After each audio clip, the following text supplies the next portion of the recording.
Hi అండి అందరికి. So మన ఈ మధ్య కనుక చూసుకున్న మాత్రం మూసి సుందరీకరణ పేరుతోటి వేల మంది పేద ప్రజల మొత్తం ఇల్లు కూలగొడతామని చెప్పేసి మీకు మార్కేస్తున్నాం, మీరు కాల్ చేయండి అని చెప్పేసి లిటరలీ అధికారులు చెప్పేస్తున్నారని చెప్పేసి లిటరల్ కూడా చాలా మంది మూసి బాధితులు కూడా చెప్పడం జరిగింది. సో మరి ఇది ఇలా ఎందుకు జరుగుతుంది? సో ఇప్పుడు మన ఈ పరిస్థితిలో మన మూసి సుందరీకరణ అవసరమా? రాష్ట్రం మొత్తం అప్పుల కుప్పయింది, రైతు బంధు రాలేదు, రైతు రుణమాఫీ కాలేదు, కళ్యాణ లక్ష్మి రాలేదు, ఎవరికి రాష్ట్రంలో కావాల్సిన సంక్షేమ పథకాలు కూడా ఏమందడం లేదు. ఎన్ని వదిలిపెట్టేసి మనకు మూసి సుందరీకరణ కోసం 1,50,000 కోట్లు అవసరం అని చెప్పేసి లిటరల్ కూడా చాలా మంది మాట్లాడడం జరుగుతుంది, విశ్లేషకులు కనుక చూసుకుంటే. సో నాకు తెలిసినంత వరకు అయితే మరి మూసి సుందరీకరణ వల్ల ఇప్పుడు ఇంతమంది పేద ప్రజల్ని ఇల్లు కూలగొట్టి మూసి సుందరీకరణ చేయడం వల్ల మనకు వచ్చే ఉపయోగాలు ఏంటో మాత్రం నాకు అర్థం కావడం. లిటరల్ కనుక మనం మాట్లాడుకుంటే, టు బి ఫ్యాక్ట్ మాట్లాడుకోవాలంటే ఈ సుందరీకరణ వల్ల ఏమైతుంది, మొత్తం బ్యూటిఫికేషన్ చేస్తానంటుండు, మొత్తం దీని ఒక అందమైన నగరంగా చేస్తానంటుండు, అదంటుండు ఇదంటుండు అని చెప్పేసి లిటరల్లీ చాలా మంది కూడా చెప్పడం జరిగింది. సో నాకు ఏదైనా కూడా కాదు మూసి సుందరీకరణ కోసం చిన్న చిన్న బస్తీలు పాపం వాళ్ళు చిన్న ఆటోలు నడిపిస్తూ, చిన్న చిన్న క్యాబులు నడిపిస్తూ, ఇళ్లలో పని చేస్తూ, వేరే వేరే పనులు చేస్తూ జీవనం సాగిస్తున్నారు.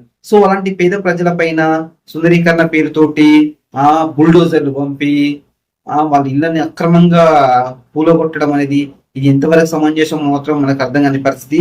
సో ఇదే విషయమై చాలా మంది విశ్లేషకులు కావచ్చు, కొంతమంది పొలిటికల్ లీడర్స్ కావచ్చు మాట్లాడుతున్న విషయం ఏంటంటే, సో ఇప్పుడు ఉన్న టాపిక్స్ అనేటివి డైవర్ట్ చేయడానికి మాత్రమే ఈ యొక్క అస్త్రాన్ని ఉపయోగించుకున్నారని చెప్పేసి లిటరల్ కూడా చాలా మంది చెప్పడం జరుగుతుంది. సో ఇప్పటికే హైదరాబాద్ పేరుతోటి ఇది మన హైదరాబాద్ లో కొన్ని వందల వేల బిల్డింగ్లు కూడా కూలగొట్టడం జరుగుతుంది. సో 99.9% మాత్రం పేద ప్రజల పేద ప్రజలు లేకపోతున్నాయని చెప్పేసి లిటరల్లీ మనం మాట్లాడుకోవచ్చు.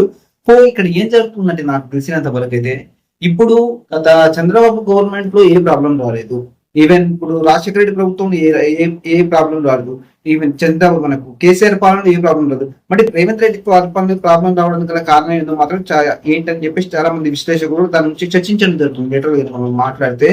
సో ఇప్పుడు మూసి సుందరీకరణ కోసం 1,50,000 కోట్లు పెట్టాల్సిన అవసరం ఏమొచ్చిందని చెప్పేసి లిటరల్లీ కూడా చాలా మంది దాని నుంచి డిస్కస్ చేయడం జరుగుతుంది. ఎందుకంటే మన రాష్ట్రంలో నెంబర్ ఆఫ్ ప్రాబ్లమ్స్ ఉన్నాయి, నెంబర్ ఆఫ్ ఉన్నాయి, అవన్నీ వదిలిపెట్టేసి ఇప్పుడు మూసి సుందరీకరణ కోసం 1,50,000 కోట్లు ఏంటది? 1,50,000 కోట్లు దాని వల్ల ఏమి ఉపయోగం ఉంది? గవర్నమెంట్ స్కూల్ పర్ఫెక్ట్ లేవు, గవర్నమెంట్ హాస్పిటల్ పర్ఫెక్ట్ లేవు, వదిలిపెట్టేసి 1,50,000 కోట్లు పెట్టి మూసి సుందరీకరణ ఎందుకని చెప్పేసి లిటరల్లీ కూడా చాలా మంది కూడా దాన్ని విమర్శించడం జరుగుతుంది, వ్యతిరేకించడం జరుగుతుంది. దానివల్ల ఏమి ఉపయోగం ఉంది? ఇప్పుడు హైదరాబాద్ పెట్టి తీసుకొచ్చారు. ఎగ్జాంపుల్ చెప్తా, ఒక బిల్డర్ ఉన్నాడు. సో ఇప్పుడు ఒక సాదా సీదా ఒక కామన్ మ్యాన్ ఉన్నాడు. ఆయన లక్ష్యం ఏముంటది? ఎస్పెషల్లీ నాకంటూ ఒక హైదరాబాద్ ఒక ఇల్లు ఉండాలి, నేనంటూ సెటిల్ అవ్వాలి, సో నాకంటూ కొద్దిగా జాగా ఉండాలి అని చెప్పేసి, నాకంటూ కొద్దిగా ప్లేస్ ఉండాలని చెప్పేసి ఆయన ఫిక్స్ అవుతాడు. గత కొన్ని సంవత్సరాల నుంచి కష్టపడి ఒక ఇల్లు కట్టుకుంటాడు. సో ఇల్లు కట్టుకున్నప్పుడు సో ఆయన ఎక్స్పెక్ట్ చేయడుగా ఇలా హైదరాబాద్ పేరుతో వచ్చేసి ఇల్లు కూలగొడతారని. ఒక ఆయన మన రీసెంట్ చూసినాం, మనది 60 లక్షలు పెట్టి ఇల్లు కట్టుకున్నాడు. 60 లక్షలు ఇప్పుడు వచ్చేసి అర్థంతరంగా కూలగొట్టేస్తే ఆయన వచ్చేసి ఆయనకు ఒక వారం 10 రోజుల ముందే పర్మిషన్ కూడా ఇచ్చింది జిహెచ్ఎంసీ పర్మిషన్ ఇచ్చింది, రిజిస్ట్రేషన్ అయిపోయింది, అన్ని అయిపోయింది. ఇప్పుడు వచ్చేసి అది FTL బఫర్ జోన్ లో ఉంది, ఆ జోన్ లో ఉంది, ఈ జోన్ లో ఉందని మీరందరూ కూలగొట్టేస్తే వాళ్ళ పరిస్థితి ఏంది? వాళ్ళు ఎక్కడ పోతారు? ఇప్పుడు ఒకటి నాగార్జున ఇన్కన్వేషన్ కాకపోతే ఇంకొకటి కూలగొట్టిందని చెప్తారు. నాగార్జున ఇన్కన్వేషన్ కూలగొట్టాలని పెద్ద పరకేం పడదు, పెద్ద ప్రాబ్లం ఏం కాదు నాగార్జునకి. అసలు ఏం కాదు నాగార్జున, లెక్కలోకి కూడా తీసుకోడు.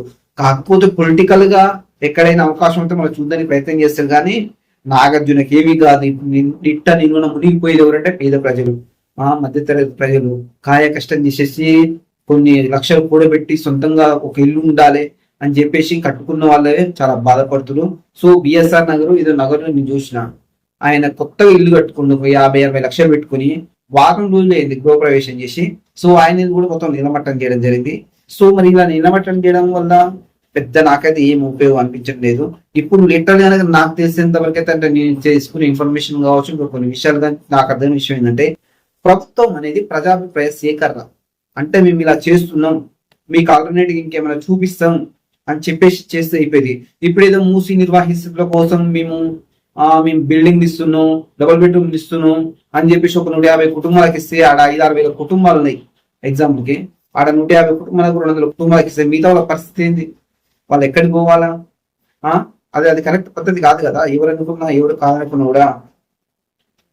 ఇప్పుడు ఎలా ఉంటుందంటే విషయం, వాళ్ళు ఇల్లు కట్టడానికి ఒక 50,000 లక్షలు తీసుకొచ్చుకొని కట్టి లోన్ తీసుకొచ్చుకొని, ఇప్పుడు బ్యాంకు వాళ్ళు ఆగుతారా? బ్యాంకు వాళ్ళు ఆగరు. వాళ్ళు పీక్కు తింటా ఉండరు. డబ్బులు ఇవ్వాలి, నాకు సంబంధం ఉంది, నువ్వు రేవంత్ రెడ్డి చూసుకొని నాకు సంబంధం ఉంది, నా డబ్బులు నాకు కట్టాలని చెప్పేసి వాళ్ళు అంటారు.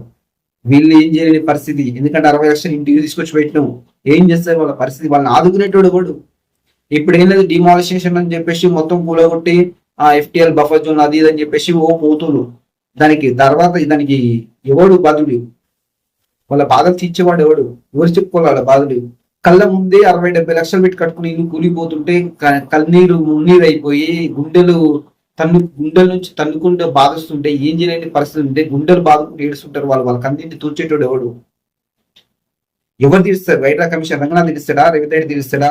లేకపోతే అధికారులు తీరుస్తారా? ఎవరు తీరుస్తారు? ఇప్పుడు FTL ఉంది, బఫర్ జోన్ ఉంది, అది ఉంది, ఇది ఉందని చెప్పేసి కూలగొట్టుకున్నావు కరెక్టే. ఆ తప్పేవరిది? దానికి పర్మిషన్ ఇచ్చినోడు ఎవడు? వాడిని పట్టుకోవాలి, వాడిని అడగాలి. వీళ్ళు ఏం చేస్తారు? వీళ్ళు ఏం చేయగలుగుతారు? ఒక పేదోడిని పట్టుకొచ్చుకుని పాపం వాడు జీవితంలో కష్టపడి ఒక చిన్న ఇల్లు కట్టుకుని వాడి లైఫ్ సెటిల్ అయిన కన్నా ఇల్లు కట్టుకుని అని చెప్పేసి అంటారు టైంలో వచ్చేసి నిర్దాక్షిణంగా ఇల్లు కూలగొడితే వాళ్ళని బతుకుయింది, వాళ్ళ పరిస్థితి ఎలా బతకగలుగుతాడు? మీలాగా 5 సంవత్సరాలకు వచ్చేసి మీరు కేసీఆర్ కావచ్చు, రేవంత్ రెడ్డి కావచ్చు, ఇంకో ఒక 5 సంవత్సరాలకు వచ్చి పోయేటట్టు ఉండదు కదా వాళ్ళ జీవితము. వాళ్ళు 30-40 సంవత్సరాల నుంచి ఉంటున్నారు అక్కడ. పరిస్థితి ఏంది? వాళ్ళ ఫ్యామిలీ అనేది సెటిల్ అయిపోయింది. వాళ్ళకి ఏమి ఇస్తారు? ఎన్ని డబల్ బెడ్రూమ్లు ఇస్తారు? ఉన్నాయి అన్ని మన రాష్ట్రంలో డబల్ బెడ్రూమ్ ఇల్లు ఇవ్వడానికి ఏమీ లేదు. ఏదో కూలగొట్టాలని చెప్పేసి కూలగొట్టడం తప్పించి అందులో పెద్ద విషయం ఏమీ లేదు నాకు తెలిసిన.